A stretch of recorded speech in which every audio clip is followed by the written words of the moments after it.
Hello there. Bobo the Bitcoiner is back again. This is the second emotional safety and orientation phrase of beginners series. When people first hear about Bitcoin, they often ask, so is Bitcoin trying to replace the bank? It's a fair question, right? But the actual answer is much simpler and much more interesting. Bitcoin do not replace the bank. Bitcoin replace one specific things that bank do. And once you understand that difference, you will finally see what Bitcoin actually changes and what it doesn't. Let's start with something obvious. Banks do many things, right?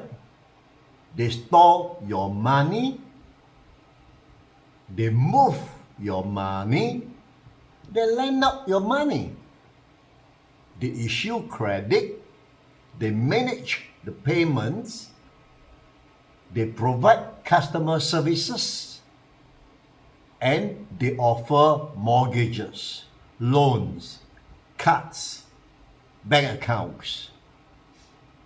Bitcoin doesn't do all of that. Bitcoin does one thing.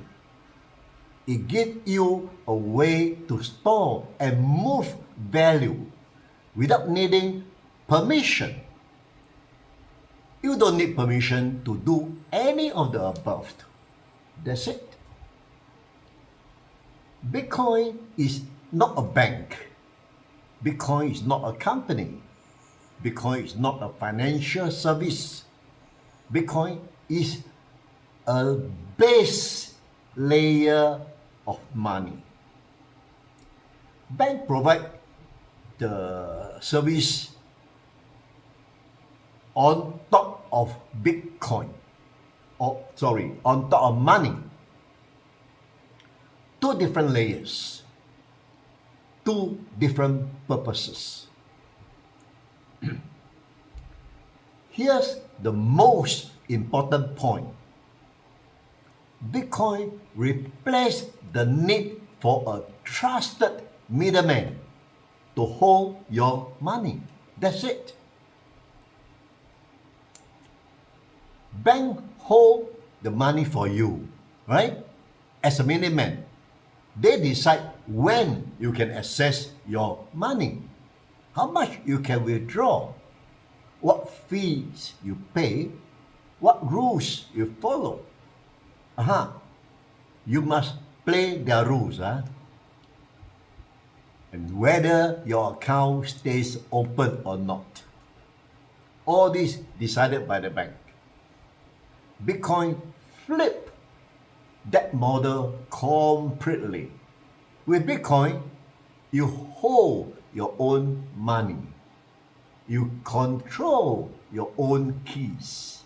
You decide when and how to move it. No one can freeze your money. No one can change the rules. And no one can inflate the supply. Bank is a third-party custodian. In Bitcoin, you yourself is the custodian. That's the fundamental difference. For most people, banks work fine until they don't.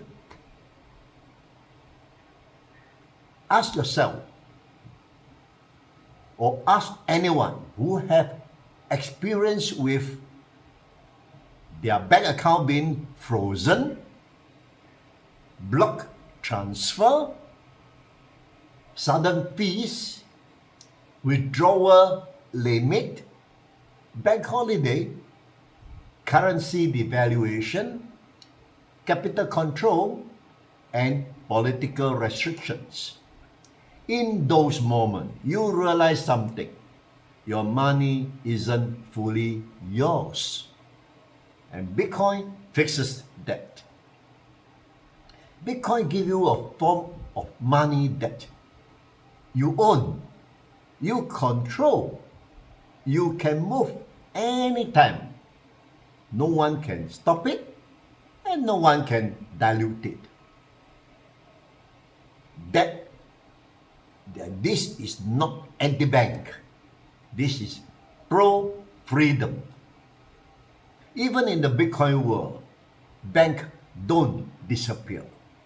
People still need the bank for mortgages, for business loan, for credit cards, payroll services, customer support, financial products, insurance, and investment account.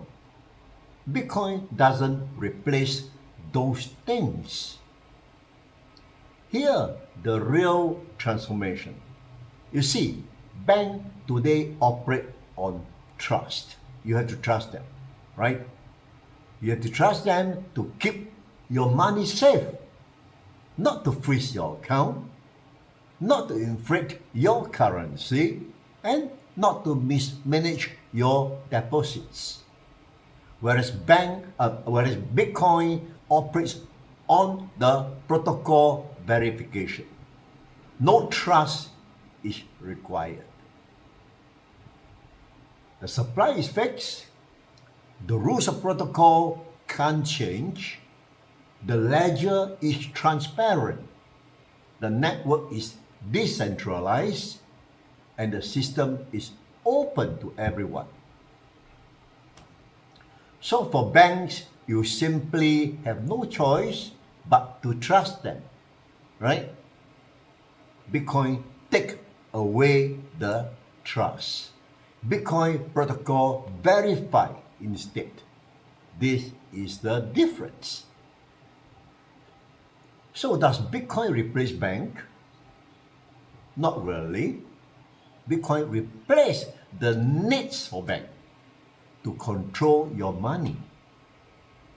Bank can still exist, but they becomes optional, not mandatory. Bitcoins give you freedom, control, ownership, portability, neutrality, and global access. Banks will adapt. Some will integrate Bitcoin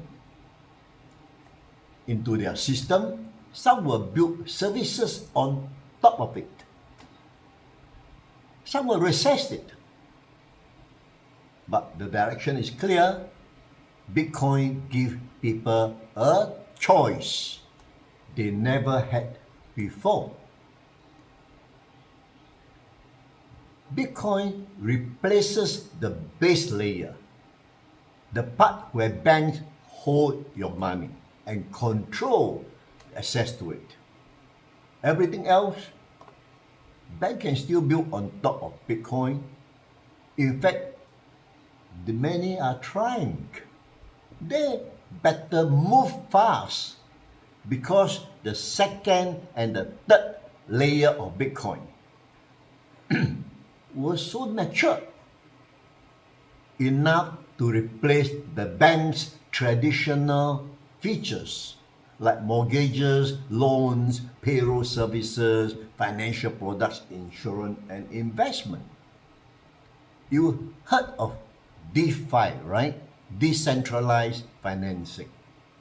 They will make banks irrelevant and unnecessary because of the bank's slow process and high fee. And if you complement DeFi with AI, the future, the younger generation may not even heard of the word bank in the next 10, 20 years, maybe even shorter.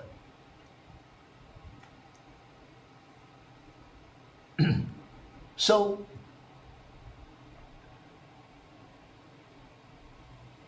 in the next episode, okay, we are going to explore why Bitcoin volatility isn't a bug.